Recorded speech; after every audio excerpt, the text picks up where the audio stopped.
اعوذ باللہ من الشیطان الرجیم، بسم اللہ الرحمن الرحیم۔ یہ دو جو نکاح ہوتے ہیں اس میں میاں بیوی کو دیکھ کے دعا دینی ہے، یا اللہ ان میں پیار محبت اور خیر و برکت ڈال دے۔ تو آپ دیکھتے ہیں شادیوں میں لوگ لفافے گنتے ہیں اور دولہے والے جہیز گنتے ہیں، لڑکا لڑکی لفافے گنتے ہیں، پتہ نہیں ہوتا کسی کو، اور سارے حسد اور نظر لگانے والے لوگ ہوتے ہیں، تو کوئی دعا یہ دیتا نہیں ہے۔ سرٹیفائڈ دعا ہے، یہ ضروری ہے۔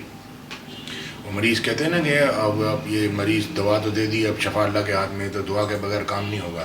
آیت سنتے ہیں نکاح کی، سورہ روم کی 21 نمبر کی آیت میں اللہ کہہ رہے ہیں، اور اسی کی نشانیوں میں سے یہ بھی ہے کہ تمہارے لیے تمہیں میں سے بیویاں پیدا کیں تاکہ ان کے پاس چین سے رہو، اور تمہارے درمیان محبت اور مہربانی پیدا کر دی۔ جو لوگ غور کرتے ہیں ان کے لیے اس میں نشانیاں ہیں۔ یہ نکاح کی آیت ہے۔ لوگ، ہماری زبان عربی نہیں ہے، مولوی پڑھتا ہے، ہم سنتے ہی نہیں ہیں، نہ سمجھنے کی کوشش کرتے ہیں، نہ دولہا سنتا ہے، نہ دلہن سنتی ہے، نہ اس کے رشتہ دار۔ پھر سورہ نساء کی پہلی نمبر کی آیت ہے، اے لوگو اپنے رب سے ڈرو جس نے تمہیں ایک جان سے پیدا کیا اور اسی جان سے اس کا جوڑا بنایا، اور ان دونوں سے بہت سے مرد اور عورتیں پھیلائیں، اور اس اللہ سے ڈرو جس کے واسطے دے کر تم ایک دوسرے سے اپنا حق مانگتے ہو، اور رشتہ داری کے تعلقات کو بگاڑنے سے بچو، بے شک اللہ تم پر نگرانی کر رہا ہے۔ اللہ ہمارے اعمال دیکھ رہا ہے۔ ہوتا یہ ہے کہ زیر زبر پیش سب کی خراب ہوتی ہے۔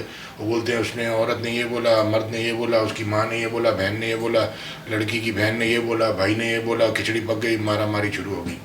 تو کوئی بھی دین کے اوپر نہیں ہے۔ تو اللہ کہتا ہے، ایمان والو اگر تم دین پہ ہو تو تمہارا کوئی کچھ بھی نہیں بگاڑ سکتا۔ تو وہ بولتا ہے اس نے گالی دی، اس نے ایک دی، اس نے دو دی، اس نے تین دی، اس نے چار دی، لڑائی جھگڑے فساد۔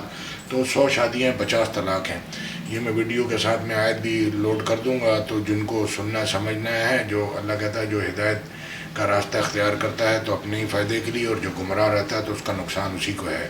تو پوری زندگی کی اللہ پٹی چھوڑنے کے لیے تیار ہے۔